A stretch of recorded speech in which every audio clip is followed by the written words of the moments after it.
Hi, and welcome to episode 87 of Toward a Better Life. Leslie Draffin is joining me on this episode to discuss something considered controversial by some and very therapeutic by others. More on that in a moment. This is your host, Kevin Pennell. Think of me as your guide while we travel together, creating more fulfilling, rewarding, and healthier lives. You won't need much for this trek, just an open mind, spirit, and heart. Toward a Better Life podcast features like-minded people, just like you and I, sharing their stories, ideas, and activities on what we can do to generate a better life individually and collectively. If you enjoyed the episode, if you learned something today, please consider following the show, subscribing through your favorite podcast platform like Apple Podcasts, Spotify, Amazon, to name a few, and please be sure to leave a review. Also, with expenses rising as they do, and they do keep going up, please keep in mind to consider sending a donation through PayPal to my email address, kevin@towardabetterlife.com. Please help this podcast reach out to even more people who are interested in moving toward a better life. As I said a moment ago, former news anchor Leslie Draffin is joining me on this episode to discuss something considered controversial by some and very therapeutic by others, and that would be magic mushrooms, also known as psilocybin. After years in therapy and trying every spiritual modality she could think of, Leslie found psychedelic mushrooms, psilocybin mushrooms, helping her get sober, come off anxiety and depression meds, and find her true purpose and heal the shame felt for so long. Join us for this very informative episode on this episode Toward a Better Life as we discuss microdosing and cyclical microdosing. Hi, Leslie, and welcome to Toward a Better Life. Glad to have you as a guest on the show today. Thanks for having me, Kevin. I am so excited to be here. Yeah. So we've looked over a couple of things, and there are several subjects that I want to get into with your litany of information that you have, and I would be willing to say that for the most part, you're dealing a lot with women's health needs and things of that nature. Is that a pretty good estimation? That is a very good estimation. Women's health and women's mental health. Okay. And they kind of go hand in hand. No kind of about it, they do. Yeah, for sure. And I think even men go through it as well, that there are plenty of things that we look at and say, oh, well, it's all in my mind. Well, give it time. It'll make its way there. Trust me. Leaving that behind, tell us a little bit about Leslie and tell us what she does and see where we go from there. Yeah, so I'm Leslie Draffin, and I am a former TV news anchor turned somatic psychedelic guide for women who want to work on alleviating mental health struggles, live more in tune with their body's natural rhythms, and also need some assistance on healing and overcoming trauma that they might have already tried to look into through therapy and more traditional Western medicine models, but who want to go a little bit deeper.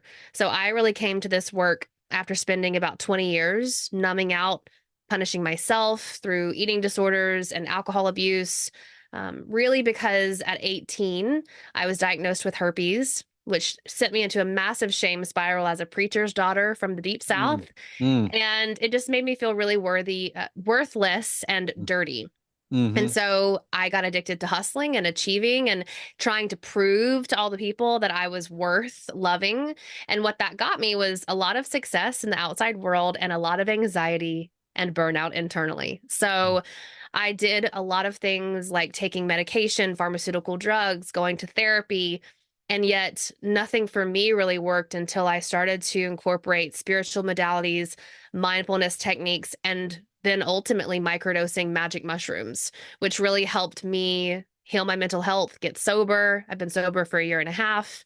And it really turned me on to this mission that I feel like I was put here to be on, this path I feel like I'm meant to be on, which is helping other women like me. Okay, so when you're talking about the somatic psychedelics, let's talk about the specifics. What are we talking about as far as the psychedelics? And before we go much further, let's talk about the legalities involved and things of that nature. Yeah. So psychedelic medicine is a tricky gray area depending on where you might live. So we're definitely in a renaissance where we're hearing more and more people talk about it. And because I'm not sure where your listeners are tuning in from, if it's the States or if it's from somewhere else. It could be anywhere, all over the globe. I always recommend that you look into your own particular local laws and rules. We know that the vast majority of countries have decided that psychedelics are as bad for you as meth and have no benefits whatsoever. And yet, we're also seeing millions and millions of dollars put into research that's proving otherwise. But it's probably likely that where you live, it's either illegal or at least it is a scheduled narcotic, meaning that it is in some way, shape, or form regulated by the government. So do your own homework. Look into what your local laws are. In the states, we have some states, even some cities that have chosen to decriminalize or even legalize psychedelics. And the ones I work with specifically are mushrooms, also known as psilocybin. Okay. So, is there a short list of states or anything like that that you can share as far as Yeah, because I mean we have listeners that are around the world, but the lion's right. share of them are here from the States. Yep. So, what are we looking at as far as that's concerned? So, at my last check, the DC area has decriminalized, meaning that they won't prosecute you if you are found with them for personal use. Colorado, very similar. Colorado has a personal use law so that you can use mushrooms. Um, you can't make people pay you for them, but there are also people operating now in the therapy realm above ground, so that you can go to a licensed therapist and do psychedelic medicine with those people. Hmm. And then Oregon also has legalized. However, in the last couple of months, there's been some pullback on their legislation, and I'm not up to date on where they stand as of this exact moment. But Oregon legalized and then might be pulling back to decrim. So the two big words, legalization and decriminalization. Legalization looks like it's legal and it would be taxed, and it would also be potentially controlled, so that maybe only a doctor could prescribe it. Hmm. Australia last year went and made MDMA and psilocybin, I believe, legal to be prescribed by a doctor, Hmm. right? And so there's still some restrictions on that, just like any medication. But in the states where it's legal, you might find a doctor being able to work with you or a therapist being able to work with you. In states where it's decriminalized, you're more likely to have a rule that would mean you could use it for personal use, but you couldn't sell it. And you may also find a therapist or a doctor who could help. Now, there are some cities that are also looking into this. I think Oakland is the big one. They've chosen to decriminalize, maybe Redding, California. And then there are a ton of states that have either gotten so close, right? There are a bunch of states that have gotten really close. California, it was a veto struck down by Governor Gavin Newsom after they had tried to pass their own legalization laws. So it's really an ever-changing landscape, and that's about as much as I know solidly right now. Which again, that's why I always encourage folks to do a little Google. Yeah, do a Google and do a local Google from Exactly. reliable resources, Yeah. not from your friend down the street, not from Yeah. your friend at the coffee shop, but go to the government registration and go to the government information and find out just how legal or not legal it might be.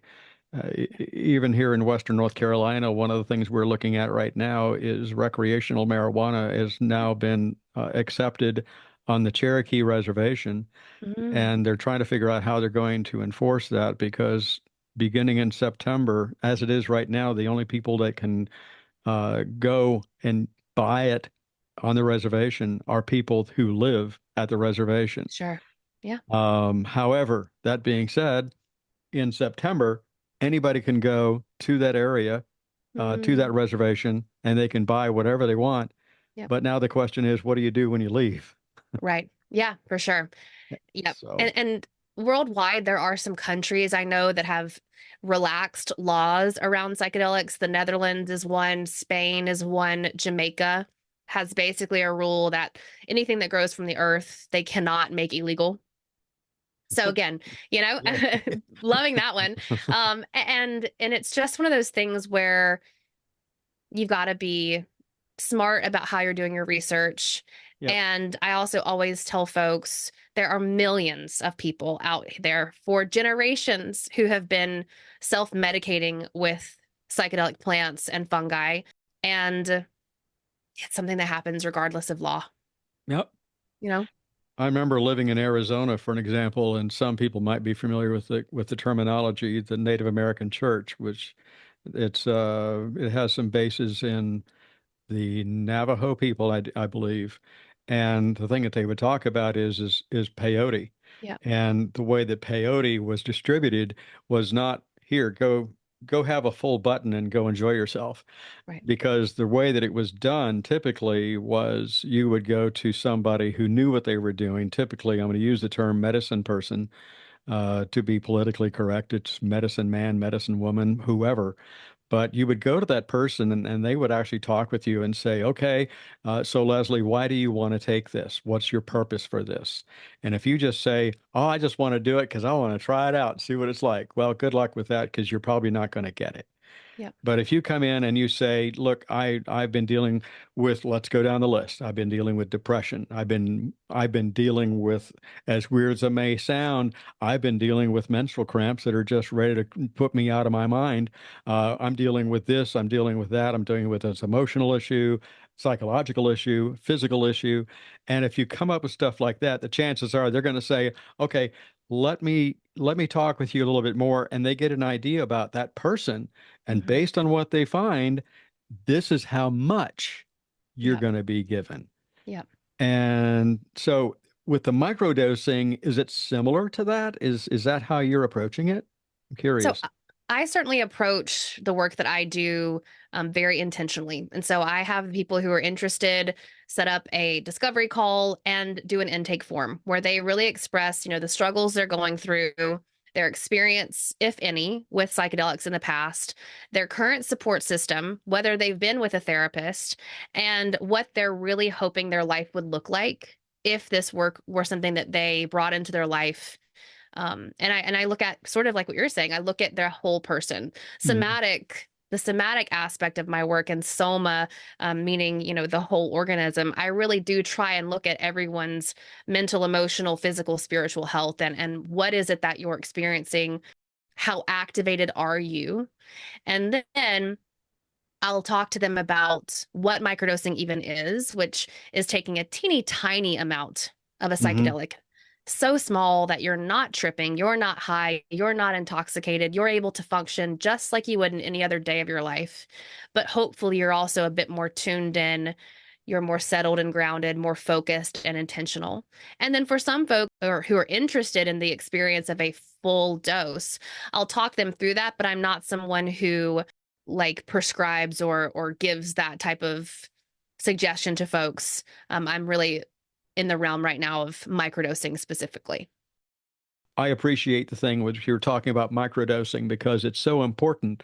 With microdosing, you can see how the person responds to it. Mhm. And you can see, okay, is this making a change? Is this being helpful? And I caution people sometimes too that, just because it works for Leslie or just because it works for Kevin doesn't necessarily mean it's going to work for Jane or Joe Yep. because we're all different people. Mhm. We all have different physiological makeups. We all have different psychological makeups because of our backgrounds, and just make up the list and go on from there. And that's why I really like the approach that you've made with this, Leslie, of microdosing and just kind of seeing, okay, we've got this kind of a response from you and see how it goes. There was Yep. a Chinese herb. It's called bupleurum, and bupleurum is something that's used to help the liver. And it's interesting because it helps to clear the liver. And some patent formulas in traditional Chinese medicine have it as one of the ingredients, whether it's a main ingredient or a supportive ingredient. And one of the things that I would do is if I'm working with somebody, or in the past when I've worked with them in herbal stuff, I would caution the person that Blueperum is in it.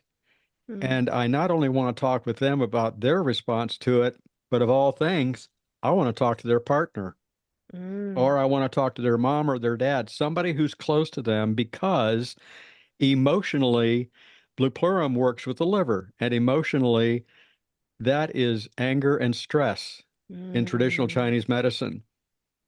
And if you get too much and if it cleanses too quickly, you could get a response of either anger or frustration or anything like Mhm. that. So you have to watch the dose and see how it works for you as an individual. So I'm going to tell them, this is how I want you to take it. And if I suspect it at all, I'll have them do a smaller dose instead of giving Mhm. a full dose of that and see. Because if they turn out to be, jokingly, or referred to myself as anti-Kevin, if you put me on, believe it or not, tetracycline, because for whatever reason, tetracycline does not agree with me. Huh. And it will turn me into what I've called myself, anti-Kevin. And that's the Kevin you don't want around. So you don't know what your reaction is going to be. Right. So by working with the microdosing like you are, I'm guessing that you do kind of stay in close touch with your people that you work with to see how they work with it. And what's a process that Yeah. you do with that sort of thing? Right. So I'll have a discovery call and have them do an intake form for the discovery call, which is very short. And if we decide to work together, I usually am working with them for at least 8 weeks. Okay. During that 8 week time, we'll meet 8 sessions, and they usually will ingest their microdose about 30 minutes before we meet, so that when I see them, they're in that space of more expanded consciousness. Again, they're totally sober, but this really helps us to go into deep meditation states, do some somatic work like breath work or even certain movements. If I notice, when I'm working with someone, I do it all on Zoom. But if I notice that they have a certain move that they've done, if they suddenly bring their hands close to their body when they're talking about their childhood, or it's sort of just like an intuitive thing, in addition to some pretty extensive training that I've had, I look at what their body language might be showing and then I ask deep questions about, well, what did that feel like?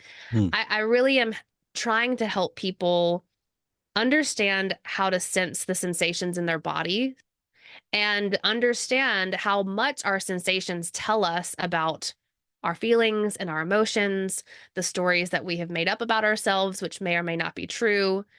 And so, in sessions with me, we may do movement, we may do just talking, we may do art, we may sing, we may do meditation. So it just looks like what that person needs. Now, I tend to attract people with a certain background. So folks who may have had some types of sexual trauma, that's a big thing that they'll come to me, maybe already knowing that they've had sexual trauma, or I've had folks work with me and remember sexual trauma that they have repressed. Other patterns of folks I've found that come to me are folks who have anxiety or have experienced depression or PTSD, which I have had myself, and then also folks who maybe in midlife, women in midlife tend to find me because that's like the phase where maybe their kids are about to fly the coop and they're ready for something new, ready for something more, and they're ready to ask these deep questions of themselves to maybe alleviate habits that they don't like that they've been doing for years and years, or just trying to find their soul's purpose, which I have found that Hmm. psychedelics certainly open us to our greatest selves if we let them. Okay, so I'm gonna jump right in there on that one because, and the listeners have heard me talk about this before, and have found that for whatever reason, from the period and around 36 to 46, I'm going to say in that area, Mhm. years of age, tend to be pretty big years Yeah. for the people because it's when, as you've just described it, the kids are ready to leave or they've already left. And I'm with this person. I do care for this person, but I don't know who this person is because I got pregnant within, you know, a year and a half after we got married or got together or what have you. And so I really don't understand this person. And now I'm Mhm. supposed to live with them. And I don't even know if I like them, Right. but it's because I'm full of all this stuff. And so is that something you can help people with as well? Absolutely. So far I've had no clients get a divorce after working with me, but we've had Okay. them leave jobs. And I left my job. So I started working with this medicine in early 2022. I hired a coach immediately to help me. I didn't want to DIY this because I knew I'd been in therapy. I had done a lot of intellectual work around the things that were keeping me stuck. And I wanted to have someone to hold space for me when I did the deep subconscious stuff. And within a couple of months, I left my job. Mm. I was like a Kali year, very much like a complete destruction of myself, my ego, in order to rebuild better. Um, but yes, folks do come to me, and they're in that beautiful stage of midlife transition, and really trying to find themselves again. Well, I guess what I would also say is it seems like folks who are maybe moving from one archetype to the next, maybe from mother into wise woman or from maiden into mother, and they're having a bit of sensitivity to the transition. I'll say things Hmm. feel difficult. I have found that this is really supportive for those folks, not only to be guided by someone like myself, but to allow themselves to surrender to what I see as the true magic of psychedelics. These sentient beings that, if you let them, can really help you unearth the parts of yourself that you maybe forgot or maybe haven't met yet. Um, and maybe it is the part of you that says you need to leave a job or change the relationship or move house or whatever. But those are kind of my favorite folks to work with, folks who are just ready for something more. They're ready to change. Hmm. They see the signs and they're ready to move forward Yeah, instead of being stuck right. or just, I'm just going to do this because this is what I'm supposed to do because this is what my parents did and this is what my grandparents do. I don't want to, I want to upset the boat. I don't want to, no, Yeah. be you, be that Mhm. person. And I'm finding more and more cases where people want to wake up to themselves and Yeah. find out who they really are. So, I know that within the areas of PMS and menopause and all this and perimenopause, all this sort of stuff, I'm going to talk about the term that you've mentioned here, cyclical microdosing, and I'm guessing that you work with women in that method to help them through, but it can also be effective for everyone, would you say?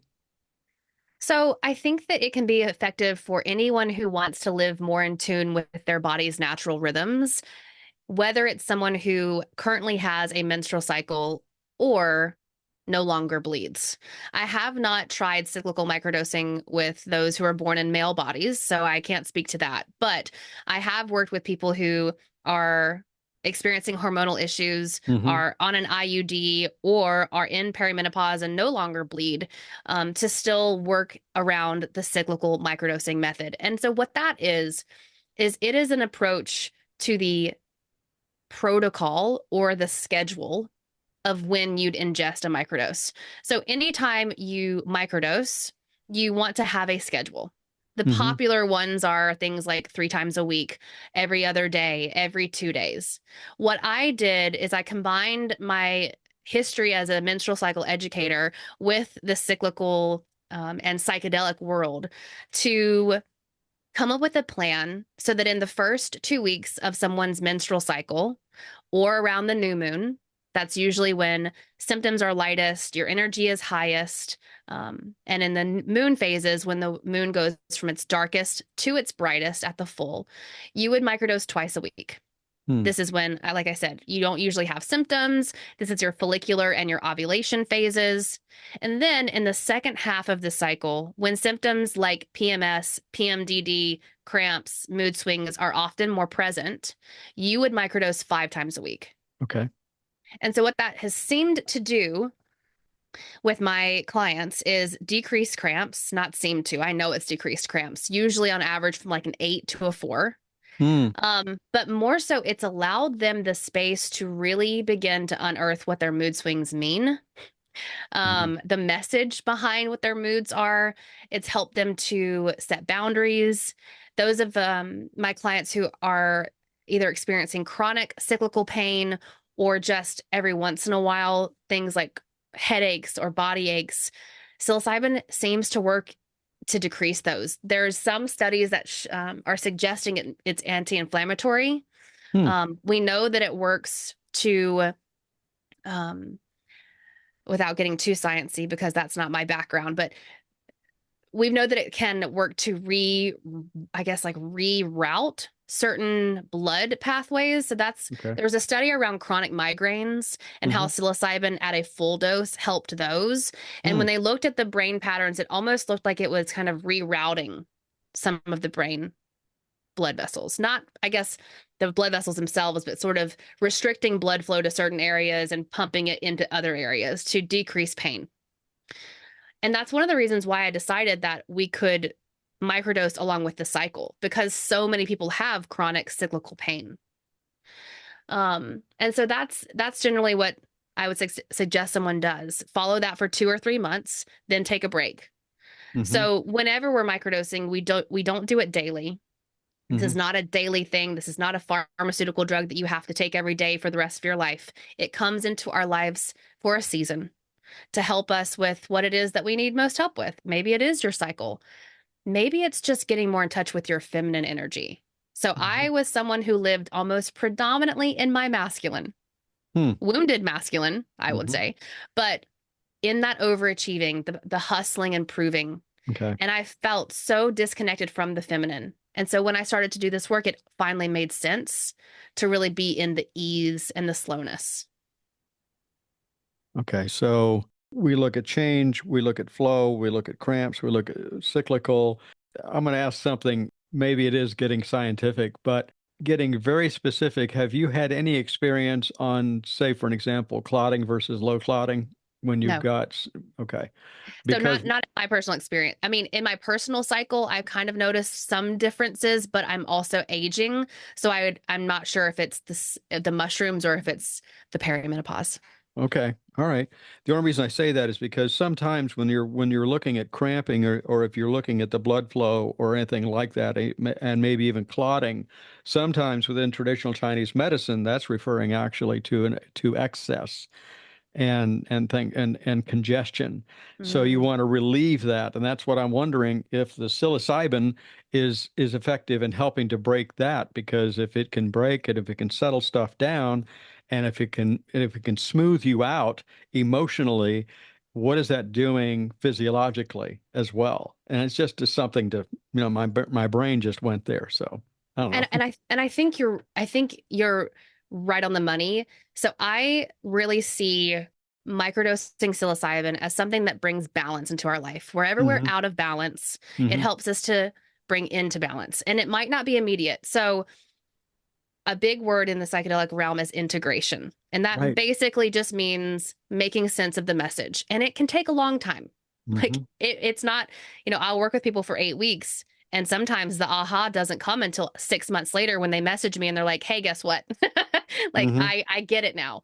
For myself, I'm still having aha moments that I think were really implanted into me years ago, right? Hmm. And it might be like, let's move our body in a way that feels loving versus punishing because of my deep history with eating disorders and body image issues. And so I really think that when we trust the medicine to show us where we're out of balance, it can do things like you were saying, soften us, like help everything get into like decrease the excess or maybe light the fire if we're too much in like our stagnancy, right? Like Hmm. it can do that too. Yeah. And I think for me, as much as science is trying to explain this, and as much as I love the backing of the research, this is for me a big spiritual experience. And that's why I talk so much about trusting the medicine to kind of know what you need more than you do. Because when we think about giving, I think that it just gives us what we need, not necessarily what we want. And in reality, with my own experience, I have asked it to give me things it has not given me in the beginning. And years later, I will realize, it did give me what I asked for. It just needed to do it in a different way than my ego and conscious mind knew or could think of in that moment. And you might wonder, not to go off on a tangent here, but how much of us actually live in the area of wants instead of needs in the Hmm. society that we live in. Yep. And it's perpetuated by the society that we have. I've often said that if one is good, two is better, three is great. So let's use the same way with our dosage of anything that we take. And Hmm. so if one little pill will do this for me, what will two do? And if two does that, wow, what will three do? But the wants and needs, it boils back to the idea of what you're talking about with balance. And also, what I heard earlier is learning to listen to our bodies. Hmm. And we're so busy every day with different things that come into our life that we don't stop long enough. I'll bet I say this at least 3 to 4 times a week to people. Listen to your body. Your body Yeah. will tell you what it needs if you stop long enough to do it. And it may only take 60 seconds, it may take 5 seconds. Just stop doing what you're doing and listen to what your body says. And I appreciate also what you're saying, Leslie, that you start to take this. It doesn't necessarily mean this is what I have to do for the rest of my natural life. Not Right. necessarily. It's just long enough to bring you into balance, bring you, and I use the term integration all the time because I look at people to structurally integrate their bodies with body Mm-hmm. work, Mm-hmm. through massage and things like of that nature. That once you get it yourself into a place of balance, Yep. then you can start looking at maintenance. Yep. Then you can start looking at some of the other things you're talking about. And I hear you're saying it's also a spiritual aspect. There's an emotional aspect Mm-hmm. and all these sort of things. So with the cyclical microdosing methods that you're doing, and I'm hearing some really good success stories about that, is there anyone out there in addition to yourself that does this work? I mean, how have you kind of coined the term? Have you patented the term, or what are you doing? I haven't patented or trademarked it, but I have not found anybody talking about it. Um, I have had multiple teachers. I was so blessed to work with a woman named Michaela Delamico, who is someone who coined the term mush womb. Okay. Beautiful term. That is. And she works with she's like a traditional herbalist. She has worked in this realm for years. And so I mentored with her last year and talked to her about this and just like kind of because I had this aha while microdosing, of course. And I'm like, am I crazy? Like, could this really work? And she's like, I think it would. I think you're right. I think it's gonna work great. And I haven't heard anyone talking about it. So that's sort of the trick, right? Like when you have something that's so new, Hmm. and what I have found it's tricky because I'm asking people to do two things that are very against what society is pushing. Listen to your menstrual cycle, let it be the guide to your life, Hmm. and also incorporate something that is still very much taboo, is feared thanks to the media. And as someone who used to be in the media, like I blame my past self. Like to do something that is outside potentially your comfort zone, yet that in your body, like in your root, you probably like deeply know would work for you. And I that's I think the biggest struggle is helping people understand that it does take a bit more work than just knowing to take your medicine 3 times a week, just microdose 3 times a week. That's pretty simple. Asking them to track their cycle, asking them to listen to where they are in their cycle takes a lot more work and it is very worth it. But again, it's just, we're slow going at the moment.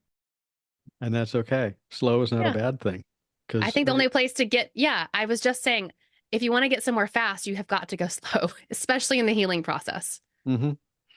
yeah, if you do it, if you begin with it slow, everything will come on its own. And what you had to do for maybe to get yourself in a meditative state used to take you, I don't know, 5, 10, 15 minutes, and now you can do it in a minute and a half. Why? Because you've been practicing long enough and you know what your own switches are and you know how to turn those switches on and off. So, it goes back to that thing of bringing balance into your life of imbalances. Mm-hmm. And we really need to go. Hmm. And I hear it more and more, even returning to, I'm going to say the term, returning to the ways of the ancestors. Yeah. They've known about this for thousands of years. I laughed because there was this thing that was done, I don't know, now it's probably been close to 10 years ago, where some neurological tests were done and they were able to prove that acupuncture points are real. Yeah. So, people that have practiced acupuncture for generations, well, now it's got the stamp of approval because some neuroscientists have come along and said, oh, yeah, it's right. Yeah. But we've already known that. So Hmm. you return to the idea of microdosing and you say, this has worked for generations. Yeah. And it's just, we're starting to understand that a lot of this stuff that's out there, Leslie, isn't working. Hmm. Be it prescription meds, be it lifestyle, be it whatever, it ain't working for you. If it ain't Yeah. working for you, then here's a blinding flash of the obvious. Yeah. Stop doing it. Yeah. And look to the alternatives. I don't even like that term. I like the term look to holistic answers, Yeah. you know. Well, when I first decided to start microdosing, I am a child of the post-Reagan era. I was in Dare. I like notoriously won a Dare decorating contest for like a t-shirt in third grade, and I would kill to have that t-shirt. Like knowing what I do now, right? Like say no to drugs. But I had to do a lot of work on my own biases around psychedelics and the fact that they were outlawed.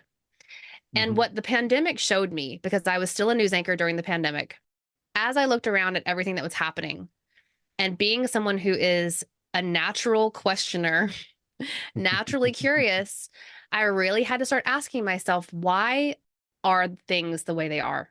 Why are our laws the way they are? Why does it matter that I live in a state that says I can't use medicinal marijuana when one state over they can? Like, what makes that person different than me? And I really did a lot of work around what a loving government would want for me and Hmm. understanding that we don't have a loving government. Mm-mm.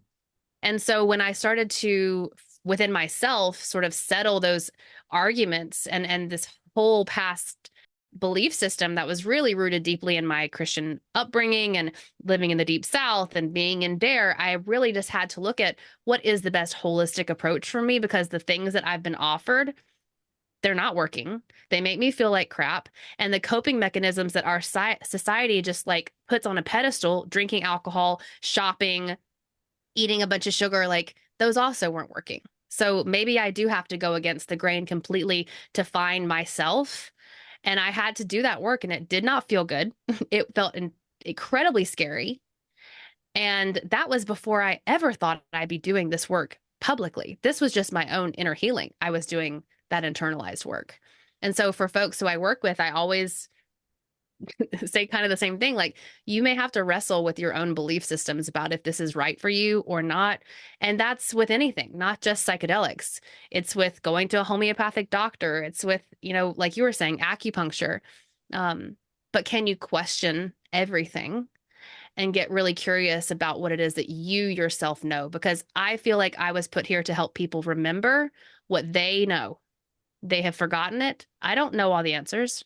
I am not a guru. I am still constantly learning, but I believe that you do know what's best for you. You're the expert on yourself. And I'm just maybe here to like help you see what you Yeah. forgot. We're talking about opportunities to really think through this thing and go back to that piece of saying, is it working for you?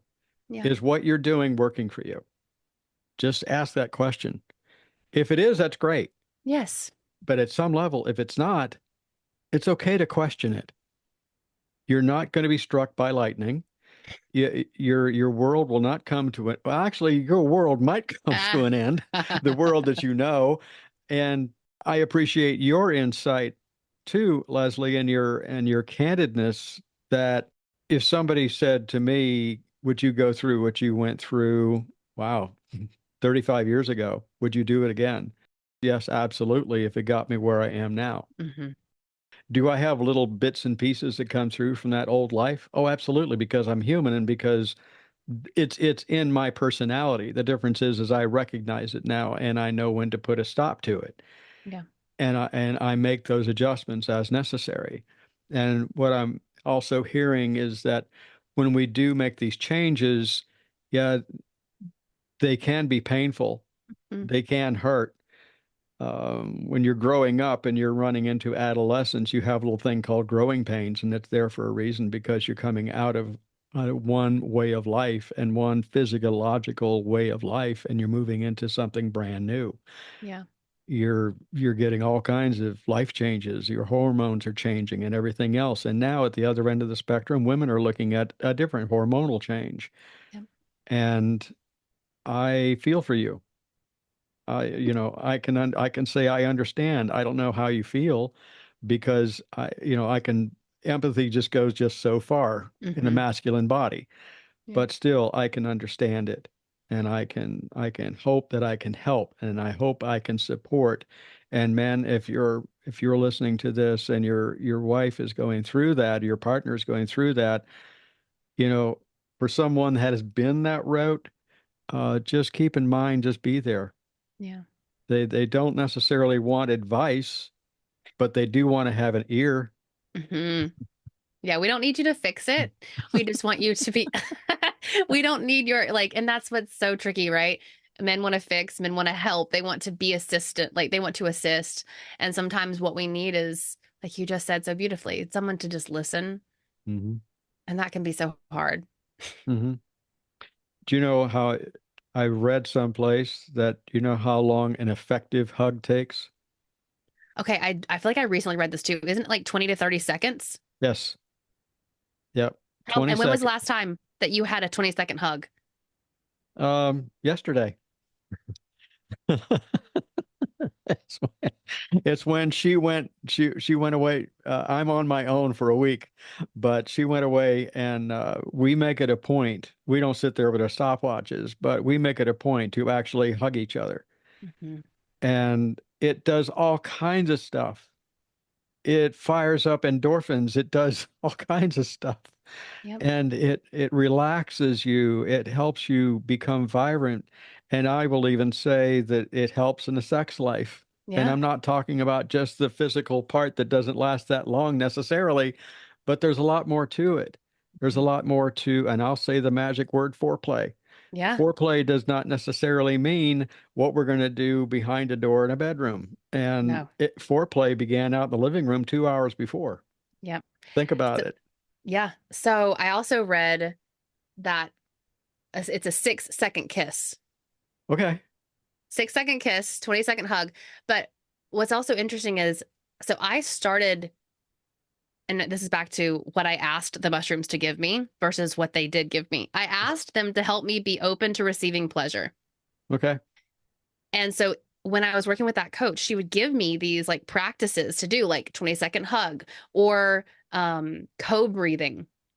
You ever heard Okay. of co-breathing? So like doing like an eye gaze where the inhale, he inhales, I exhale. I mean, you need to brush your teeth, but like inhale and exhale, like that circular co-breathing.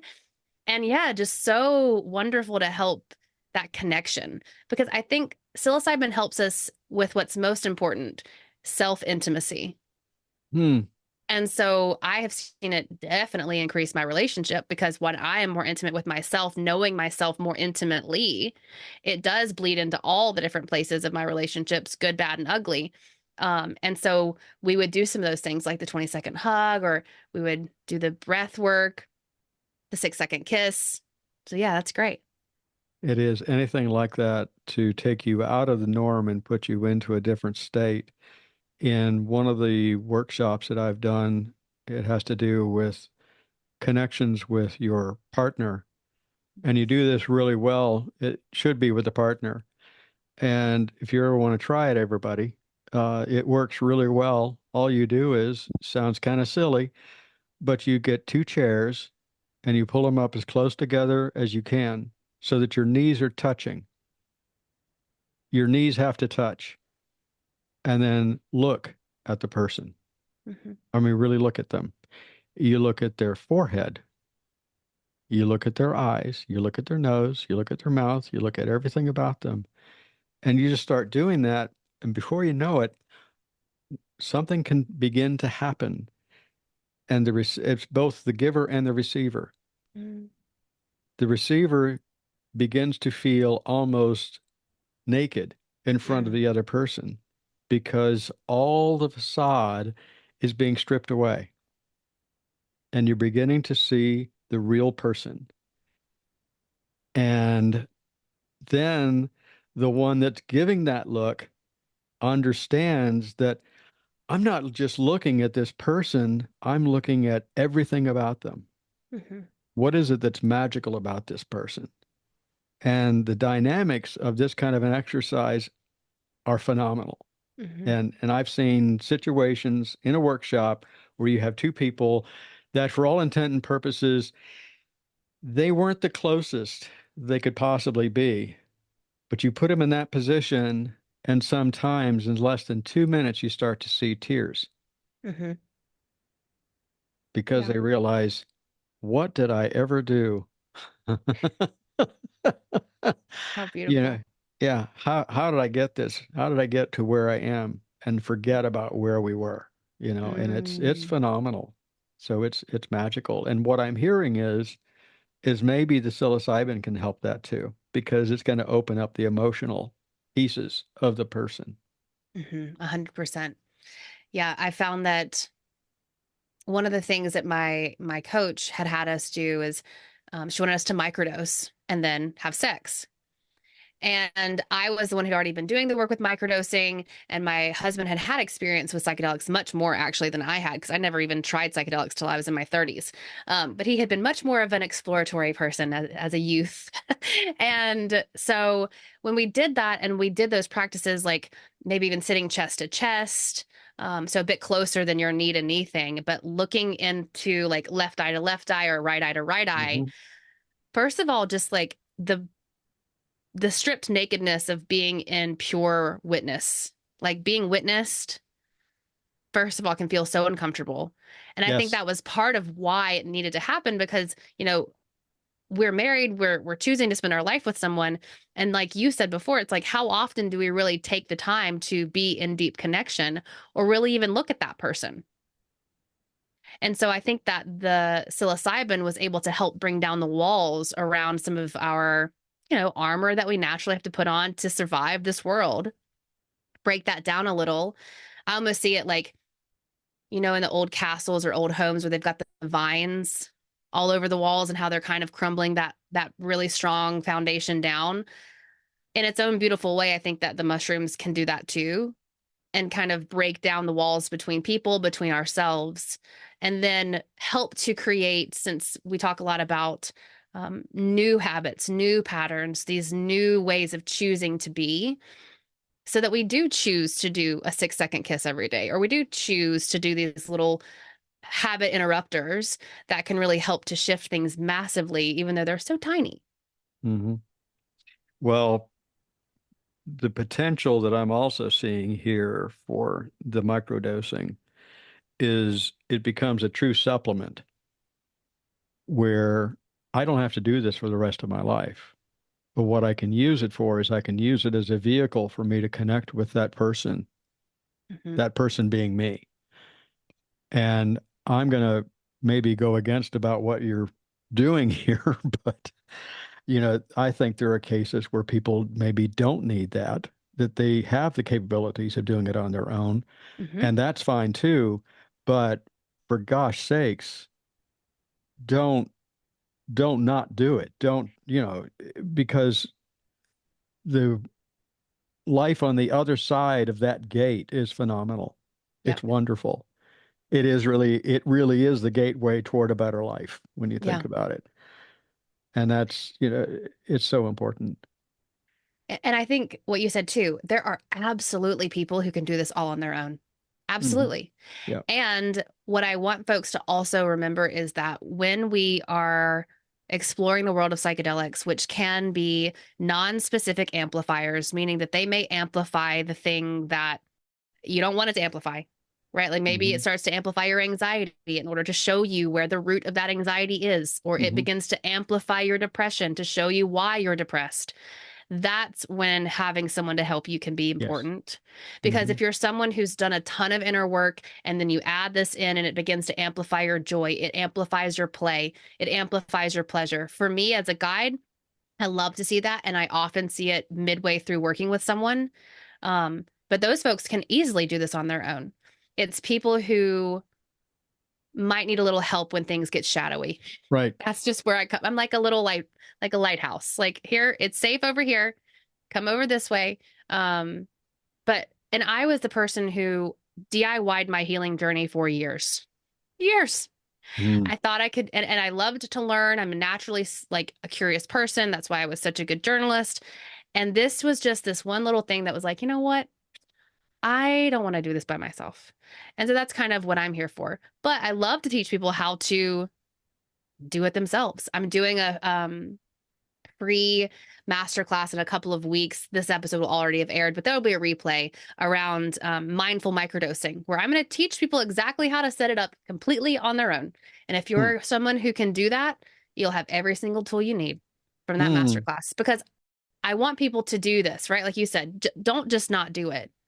I find that this is going to heal the collective. I have Hmm. a feeling that as long as we can come back into this place of love and loving ourselves, it'll change our lives, which will help us change the world.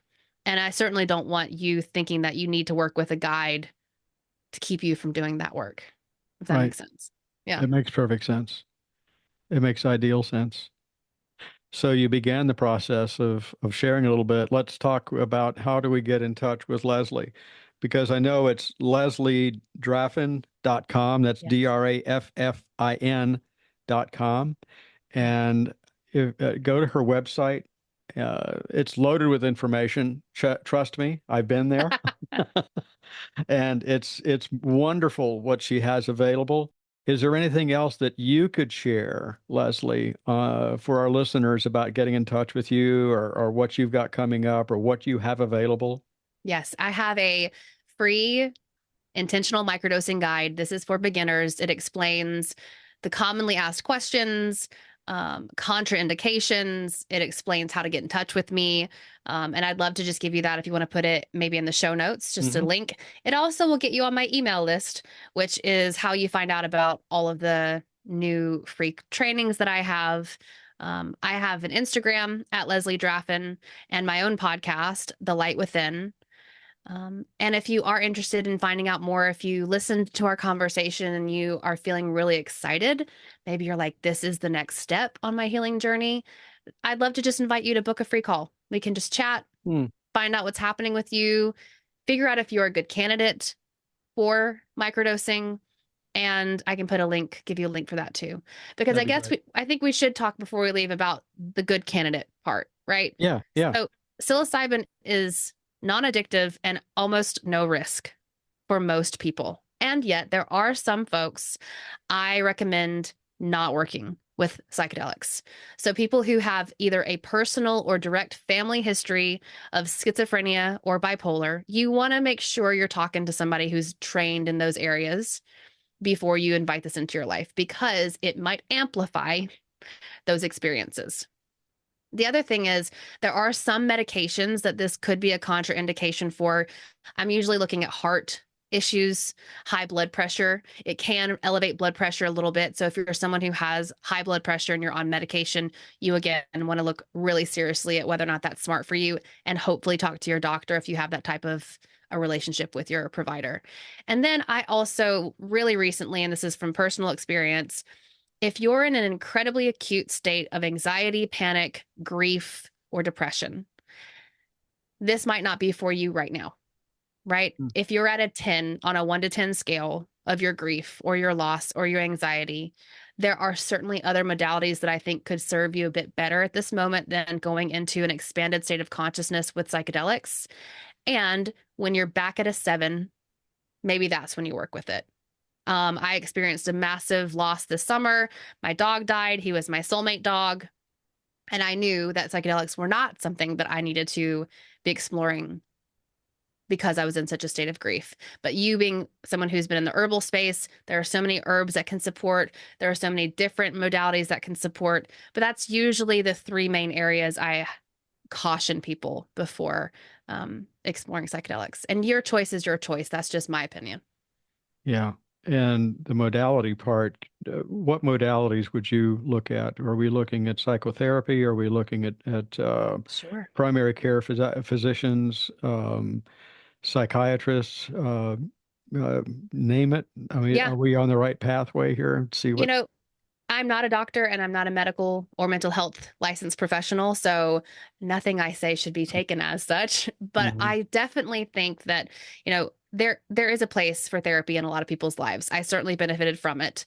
And then I kind of got to a place where it wasn't helping me anymore. But that Mhm. could easily be a place to go, right? Therapists, psychiatrists, primary care physicians, breath work, grounding, going into nature. I have this, I have a practice called the shift method.